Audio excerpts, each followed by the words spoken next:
l'aboutissement d'un rêve un peu fou. Et c'est notre correspondant permanent en Allemagne qui nous a signalé cela, Amaury Guibert. Mais alors, c'est un projet scientifique extrêmement sérieux. C'est reproduire l'énergie solaire, mais sur Terre. Pourquoi? Pour avoir comme ça une énergie à disposition. Alors, comment fait-on? Excellente question. Je vais la poser à Amaury, ça sera plus simple. Bonjour Amaury. Alors, expliquez-nous ça, Bonjour, simplement. William, bonjour. Oui, je vais essayer. Bonjour William, bonjour à tous. Alors je vais vous parler en fait de fusion nucléaire ce matin. C'est quoi la fusion? Eh bien, ça consiste tout simplement à fusionner deux atomes d'hydrogène entre eux. Ça paraît simple comme ça, et puis ça produit une quantité d'énergie phénoménale. C'est le contraire en fait de la fission nucléaire, où là on prend un atome d'uranium pour le casser en deux. La fission nucléaire, c'est comme ça que fonctionnent nos centrales nucléaires d'aujourd'hui, avec tous les désavantages que l'on connaît, notamment en matière d'environnement. La fusion nucléaire, c'est tout à fait autre chose, et ça pourrait donc nous changer la vie, car c'est une source d'énergie beaucoup plus propre, presque illimitée, parce que c'est comme ça que fonctionne le Soleil, vous l'avez dit William. Alors les scientifiques ont cette idée un peu folle de reproduire le Soleil, de créer sur Terre des mini-soleils. Ça paraît totalement fou, et pourtant les scientifiques travaillent sur ce défi depuis plus de 60 ans maintenant, et les choses avancent assez vite. Aujourd'hui, il y a deux projets concurrents qui existent. Il y a le projet ITER qui est en construction dans le sud de la France, on en parle assez souvent.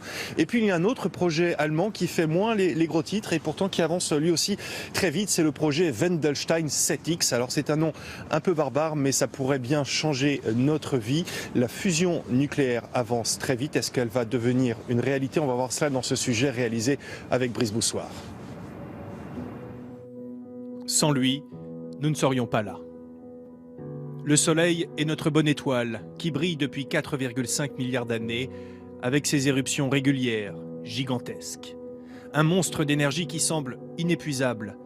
Le Soleil est constitué à 75% d'hydrogène qui ne cesse de fusionner. C'est cette réaction qui produit de l'énergie.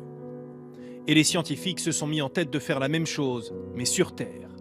Ils ont donc construit ce drôle d'appareil, un Stellarator.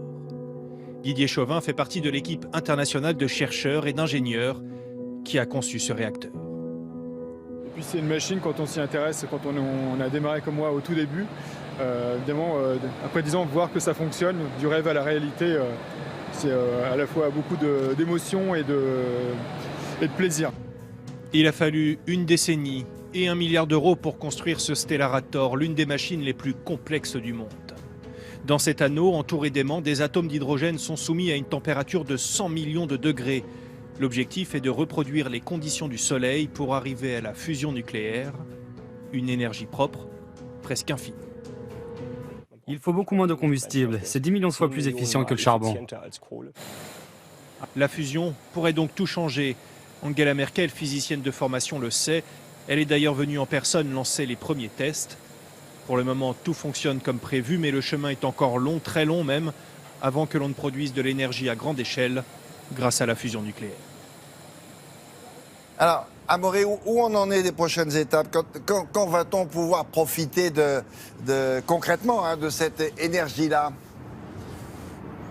Alors la première étape, William, c'est d'abord de voir si la fusion nucléaire est techniquement possible. Ça, c'est l'objectif et le rôle de ce réacteur Wendelstein 7X. Une fois qu'on aura vu si c'est possible, on verra si c'est rentable économiquement. Alors pour ça, il y a un autre projet qui est d'ores et déjà lancé, le système DEMO, un nouveau type de réacteur, mais qui ne sera pas construit avant plusieurs décennies. On parle des années 2050.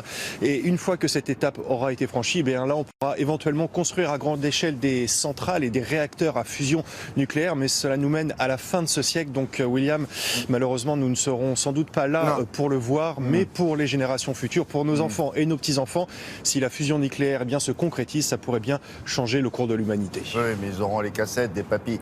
Merci beaucoup.